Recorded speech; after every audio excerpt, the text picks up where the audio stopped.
But going back to the GLP-1s, you've been kind of outspoken on your apprehension for the mass prescribing of GLP-1s. And it gets hit. We got in a little feud with Dr. Nadolsky, who I think has the best of intentions. I also think he's a doctor. And, you might think you have the best of intentions, but you might be financially motivated to skew one way or another. And he says, I make money no matter what, because I'll also do diet and training. I'm like, yeah, it's true. But I'm sure you get more money the other way. But regardless, what are your thoughts on GLP-1s, positive, negative, and what do you see long-term if you had a crystal ball? I'll start with the long-term. So long-term, if I had a crystal ball, if I could just rub on it and, see the future. And this is actually where I think I'm not gifted in this, but I'm able to stand back and take a look at the playing field and see how stuff lays out. The lawsuits are going to be insane. Because first of all, they have no idea. Yeah, they have no idea what the long-term effects of this for at this dose. You're taking a medication that is based off of Gila monster venom, and that's no kidding. I actually had to look it up. I did a whole video on it. So it's basically based off of a venom from a lizard, and you're giving it to people at a higher dose than when it already had a black box warning on it. And it already had a black box warning for possible thyroid tumors and those sorts of things. But one of the biggest reasons why I don't like this, and I keep having trouble with people understanding this, is it's just not that effective. I mean, it's just really not. If you look at the actual study for semaglutide, like the FDA study that got them to be able to put it out there, the FDA study listed 14% weight loss after 68 weeks. That's not good. That's poor. If you put a 300-pound person on that, at best, that's 45 pounds of weight loss. That's like $600 per pound they're paying, first of all, for the cost of the drug. But it's also, that still leaves them morbidly obese. And now that they plateau normally. So that is, they have to take the medication forever or they show regain. Not to mention all this very serious side effects that somehow or another they're able to prescribe other drugs for. Like, I have many clients that come to us for weight loss who, when they were put on Ozempic, were also immediately put on an anti-nausea medication, like immediately. So it's a two-for for the doctors. My worry is that people are depending on this way too much, not changing their lifestyle, and it's doing more harm than good. And I really worry about that. There's lots of data that shows that it's going to be, it's not great for the heart. There's new data showing that they might lose heart muscle out of it. There's a lot of data showing that they lose more lean mass on this drug than if they would lose the same amount of weight not on the drug. Because you and I both know, if you lose weight, no matter what, you're going to lose a little bit of mass. It's one of the reasons why certain ingredients like Thinogen are great for supplementation, because they actually make your body more prone to go to fat tissue instead of lean mass tissue. So real quick, the argument is if they were to increase their protein and add resistance training, that would mitigate that. Do you think there's something inherent in that drug that is causing muscle loss, or do you think it's the actual lack of resistance training and the lack of protein consumption? I've never seen anybody on it for a long period of time that looks like they're like, even if they work out, that looks like they're in like great shape. But I could be wrong. And honestly, they don't know. That's that's one of the big things. They honestly don't know. They have no long-term testing on this at all. Like, no long-term testing at these doses whatsoever, which is terrifying. I don't know how we've gotten to the state where we're people that is okay with, like, hey, there's no long-term testing on this medication. Let's give it to the entire population. The other factors with these medications, if it gets paid for by Medicaid, Medicare, and insurance, that's going to add $2 to $3 trillion eventually to our yearly healthcare burden, which is already at $4.5 trillion. It'll bankrupt the country because, as I've said before, the average weight loss with it is only 14% for semaglutide and I believe 20% for trizepatide. So it's not like it's going to remove all like the vast burden of chronic illness. We're going to have still pretty much the same burden, and we're going to have to pay for the medication. Everybody's insurance prices will go up. And the biggest concern I have, and this is what people don't seem to grab. There is an actual warning on Wegovy, which is semaglutide. It's just the patented form. It's the patented form that they were able to get it named for weight loss. but there is a warning on it that it's contraindicated for people that have depression, anxiety, and suicidal ideation. Find me a 300-pound person that's willing to inject themselves weekly with a Gila monster venom medication that doesn't have some sort of depression. It's depressing to be fat. You look in the mirror. Yeah. And I mean, exercise has been shown to basically treat depression as well as Prozac and other drugs, other prescribed drugs. Fish oil, for goodness sakes. There's a study demonstrating that fish oil actually outperforms Prozac, right? Like we have these data. We have these data out there. So part of my thing is exercise does give you this rush of endorphins and hormones and feel good hormones. And that dopamine just rushes. And that's the reason I cold plunge people like, it doesn't work. I'm like, yeah, it does.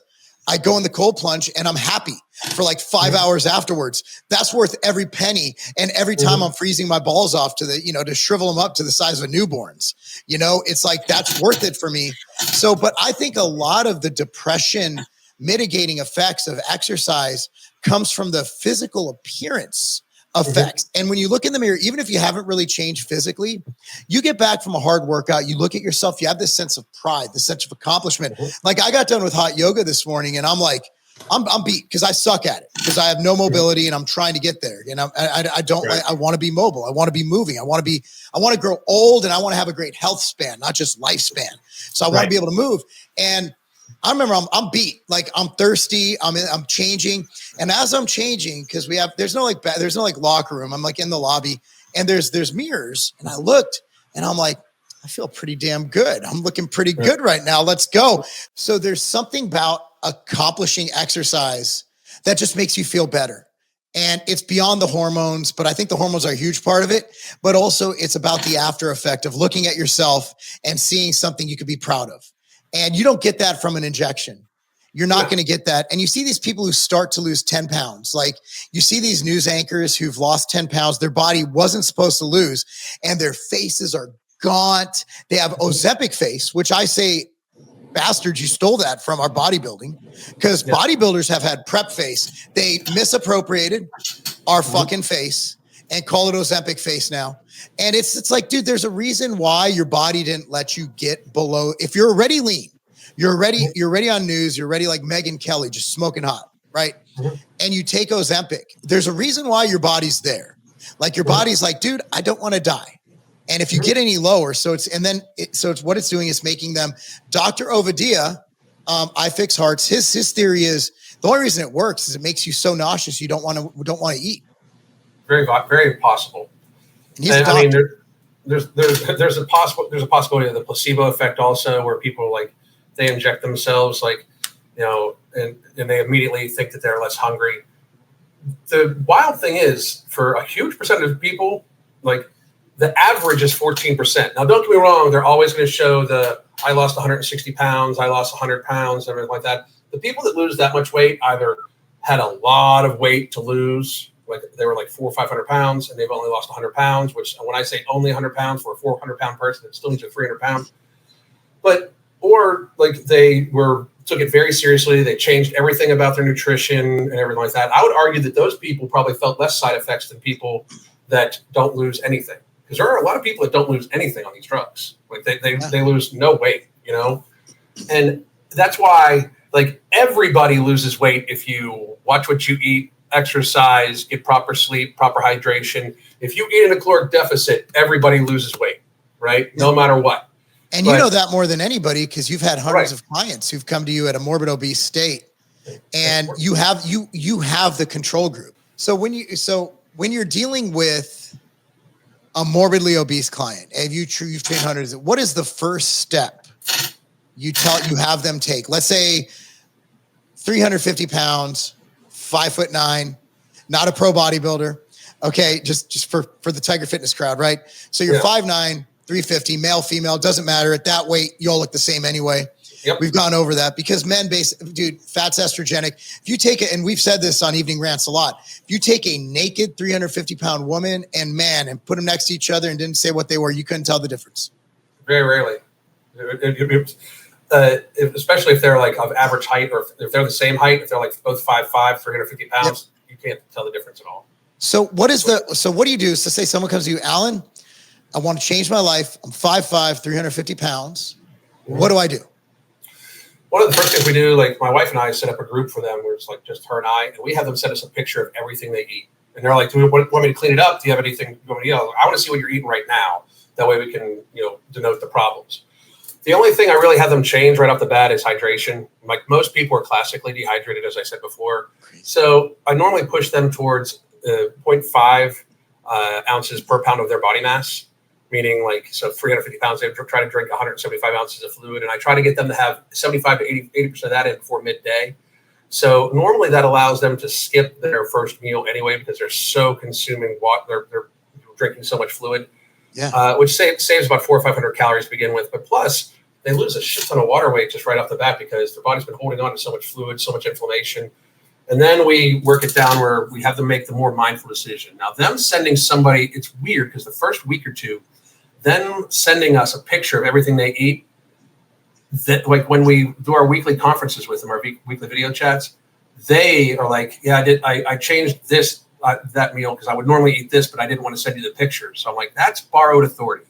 Like, what you're supposed to not do. You just don't want to show me that you would do it. So you know what to do. So moving forward, we want to make it so that you stop and think about it. That's one of the things about taking pictures is actually good for people. You take pictures of everything you eat, you stop and think about it first.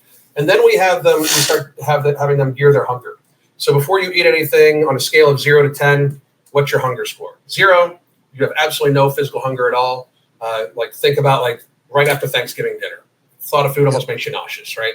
10 is you're full on binging. You'll eat the Crisco from a can, like you're just binge eating, right? 5 is you're not really hungry, but if the choice was between eating now and not being able to eat for 12 hours, you should likely eat now. And 6 is you're getting slightly hungry, you need to eat within the next couple hours. So we have them, they'll send a picture and then they'll give the hunger score. And then we check to see how different foods treat them. So if you eat first thing in the morning and your hunger score is at 5 because you've drank a bunch of fluid, you're not really hungry, but you're going to eat because you're heading off to work. And then by the time lunch hits, you're at a 7. Well, what did you eat for breakfast? Because you've just had a substantial portion of food. You're full on volume of water. But if you're hungry, chances are you're either experiencing some sort of glycemic response, and it's normally because they've drank something sweet, eaten something sweet, and their body their pancreas floods with insulin, so it makes them hungrier. So we filter that out, and then we just get them used to basically being aware of what they're doing. Like there was this whole craze about intuitive eating for a long time. Like it was especially big in the fat acceptance community, where I'm going to listen to my body and I'm going to eat. Like, dude, if I listen to my body, it would be pizza and beer all day long. Like that's an amazing life. Yeah, right. It would be pizza and beer every single day, And I don't want to look like I looked when I did drink pizza and beer. I drank pizza and ate beer all day long every day. But we have them more mindfully think, and then we start working it down. Like, okay, let's do some appropriate fitness level activity. Like, you can't just sit on the couch. So a lot of people that come to us 350 pounds, especially if they've been very sedentary, set your watch for 50 minutes on the hour every hour and stand or walk around your house for the last 10 minutes.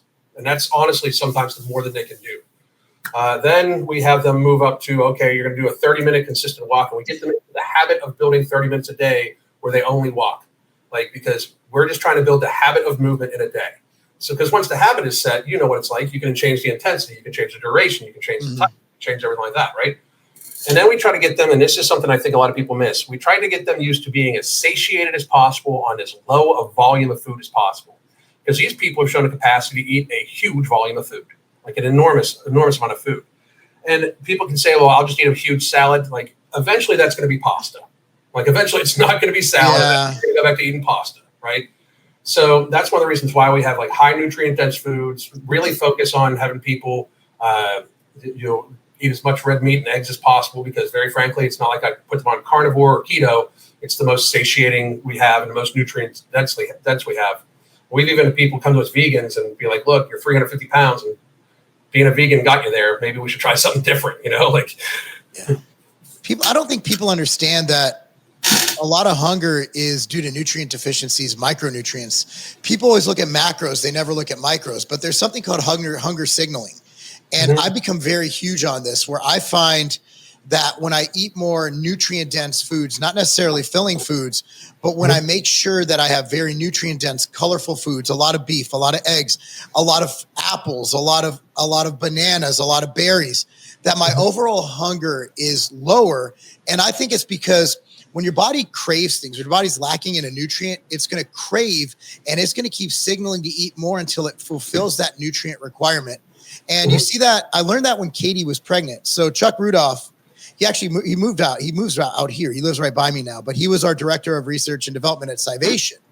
And he actually did a lot in his studies on prenatal nutrition. And I remember my wife just wanted burritos from either Taco Bell or Del Taco at the time. And I'm like, Chuck, what do I do when she wants a burrito? He's like, go buy her a damn burrito, asshole. And I'm like, why? He's like, because I forgot which one. He's like, she's probably deficient. I think it was manganese or some fucking mineral like that, right? It's like, her body probably craves manganese. I'm just going to use that as the example. I can't remember. It's been a long time. And I'm like, what do you mean? He's like, well, when you're pregnant, your body, so think about it. They're famous for craving pickles. What are pickles high in? Electrolytes, acetic acid, things like that. Yep. So when you look at like what your body craves, I really truly believe that if you focus on nutrient dense foods and you supplement with extra vitamins, you supplement with your Immortal doesn't decrease hunger. Yeah, but it's covering your bases. So if you're deficient in one of those nutrients, I do believe it'll have that effect. I'm not trying to sell you anything. Let's say Centrum, whatever vitamin you fucking take. Yeah, whatever vitamin. You know, I think that it's just covering those bases, and I think it will help with hunger mitigation. That's my personal opinion. But again, like you and I are fans of supplements because they do just that. They supplement gaps in your diet. They're not supposed to replace. Like I'm not telling you drink one shake that replaces all your whole foods. I'm a whole food fanatic. But if you can take something, because none of us, I don't eat perfect. And I literally am meticulous about my diet. I don't eat perfect. I'm lacking in certain nutrients because I just don't like the foods. So I'm going to supplement with what I need to fill in that gap. Well, there's a big difference also. Like I think that people just dump all supplements together because there's performance supplements, which I don't really take that much of. Like I really don't. Not anymore. No. But there's health supplements too. And you were talking about the cravings from micronutrient deficiencies. For when women, especially around their cycle, crave chocolate in the evenings, take some magnesium glycinate. It'll help you sleep 1 and 2. Chances are your body is just looking for magnesium, and cocoa is huge, a very, very good natural source of I never thought of that. I should because my wife will get this. So my daughter actually got in a fight with my wife because my daughter's like, she's like, well, PMS cravings don't exist. You're just mentally weak. My daughter's like us. My daughter's you and me, but as a 19-year-old girl. Okay. Oh, so that was a conversation. You know what I did? I walked away. I just left the fucking house. I'm like, guys, I gotta go. I don't care. I'm gone. I'm going to the gym. I'm going to go to Legacy and coach. I'm anything but this conversation is what I'm doing.